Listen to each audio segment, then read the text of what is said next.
Hi guys, நான் சண்முகம். இப்ப பார்க்க போற படம் வந்து டாவிட் அப்படின்னு சொல்லிட்டு மலையாள படம். அங்கமலி டைரிஸா நம்ம ஆளு வந்து அப்போ சின்ன பையனா இருப்பாரு. பட் அதுக்கப்புறம் அடுத்த படம்லாம் பார்த்தீங்கன்னா, அஞ்சமார்தம் இல்லையே, அல்ல அஞ்சகாதம் ஏதோ ஒரு ஒரு படம்லாம் வந்து ஆள் செம பல்கா இருப்பாரு. ஏன் இப்ப இந்த படம் கூட பார்த்தோம்னா, அந்த 3 டேஸ் இல்லையே, அ மைக்கேல் சம்திங் அந்த 3 பேர் 3 பேர் சேர்ந்த படமா, அந்த படம் பார்க்கும்போது மனுஷன் ரொம்ப பல்கா தான் இருப்பாப்ல. இந்த படம் பார்க்கும்போது படத்துக்காக நிறைய எஃபோர்ட்லாம் போட்டு திடீர்னு ஒல்லி பாய்ச்சா மாரி வருவாரு. டேய் எனக்கு பார்த்தோனே அதாவது கதைக்குள்ள முதல்ல சொல்லி முடிச்சிடுறேன். மனுஷன் சட்டையோட பார்க்கும்போது கரெக்ட்டா அந்த மல்லோ பாடி இருக்கும். மல்லோ பாடின்னா என்ன அப்புட்ன்னா, ஷோல்டர்ஸ் வந்து ஃபிளாட் ஷோல்டர்ஸ் இருக்கும். சரிங்களா? இந்த படத்துல உங்களுக்கு அழுத்தி சொல்றேன்னா, அந்த அழுத்தி பார்க்குற மாரி தெரிஞ்சாலே அப்படி பக்காவா தெரியிற மாரி இருக்கும். ஸோ அப்படிங்கிறப்போ வந்து இது வித்தியாசமா இருந்துச்சு. சட்டைய கழட்டுனோனே, யாரோ சோப்பு லாங்கி மாரி சுத்திக்கிட்டு இருக்கான். பார்த்தா இவரு, "ஏய் என்னையா ஆச்சு? என்னையா சட்டைய கழட்டுனா வேற மாரி இருக்கு" அப்படிங்கிற மாரி இருக்கும். இது ஒரு விசித்திரமா ஃபீல் ஆச்சு. "என்ன எவ்வளோ சொங்கி மாரி இருக்கு" அப்படிங்கிற மாரி. ஓகே கதைக்குள்ள போயிடலாம்.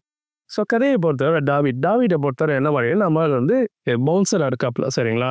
ஆனா ஒய்ஃப் வந்து ஒரு ஐடி கம்பெனில ஹவுஸ் கீப்பிங்கா ஒர்க் பண்றாங்க. இவனுக்கு வந்து ஒரு பொண்ணு. பொண்ண பொறுத்தவரை எங்க அப்பா தான்டா ஹீரோ அப்படின்னு சொல்லிட்டு நடிச்சிட்டு இருக்கு. ஐ மீன் அதானே அதான் உண்மை அப்படின்னு இருக்கும்போது ஒரு பொண்ணு சரிங்களா? நம்ம ஆள பொறுத்தவரை பவுன்சரா இருப்பாரு. அதே மாரி எல்லாருக்கும் போய் நான் பவுன்சர் வேல பார்க்குறேன். ஐ மீன் இப்ப பொதுமக்கள்ல நான் அவள பார்த்துக்கிறேன் அப்படிங்கிற மாரிலாம் கிடையாது. Only celebrity customers are top notch customers. ஏன்னா அவன் போனா தான் செல்ஃபி எடுத்துக்க முடியும். பொண்ட்ட காமிக்க முடியும். கெத்தா இருக்கணும் அப்படிங்கிற மாரி அவரோட வாழ்க்கைய அவரே டிசைன் பண்ணிட்டு வாழ்றோம். சரிங்களா? ஃபுல் சப்போர்ட்டா ஒய்ஃப் இருக்காங்க. ஸோ இந்த மாரி இருக்கிறது வந்து ஒரு வேர்ல்ட் பாஸ் சரிங்களா? அவன பொறுத்தவரை அவன் ஒரு கொடூரமானவன். அதாவது எப்படின்னா, ஒருத்தர நாக் அவுட் பண்ணி தான் ஜெயிக்கணும். ஆனா நாக் அவுட் பண்றதுக்கு முன்னாடி ரிப்ஸ உடைச்சு, கிட்னிய பர்ஸ்ட் பண்ணி, இன்டர்னல் ஹேமரேஜ்லாம் கிரியேட் பண்ணி அதுக்கப்புறம் கொல்றான். சரிங்களா? அந்த அளவுக்கு ஒரு கொடூரமான பாஸ். ஸோ அவன் வந்து மும்பைக்கு வரான். சரிங்களா? ஸோ அதனால "நீ வாடா" அப்படின்னு சொன்னோனே, "சரி வா போவோம்" அப்படின்னு சொல்லிட்டு இவரும் கிளம்பி போயிருவாரு. சரிங்களா? ஒரு சில கம்பல்ஷன்ஸ்க்கு அப்புறம். போனதுக்கப்புறம் அங்க வந்து அவன் இன்சல்ட் பண்றேங்கிற மாரி சில விஷயம் பண்ணுவான். இவன் மாரி காண்டாகி, "நீ வாடா பார்த்துக்கலாம்ன்னு" பஞ்ச் வச்சுருவாரு. உலகத்திலே முத அந்த மாரி நாக் அவுட் பண்ணவரு இவர் தான் ஆயிரும். ஸோ அதுக்கப்புறம் அதனால இவங்களுக்கு என்னென்ன பிரச்சனை கிரியேட் பண்ணாங்க. ஸோ இந்த பிரச்சனைய இவர் எப்படிலாம் டேக்கிள் பண்ணி என்னென்ன சால்வ் பண்ணாரு அப்படிங்கிற மாரி போகும். நீங்க இந்த இடத்துல M. Kumaran son of Mahalakshmi மாரி கடைசில மரணமான ஃபைட் அதுதானே நினைப்பீங்க. கிடையாது. Kerala movies is full of events.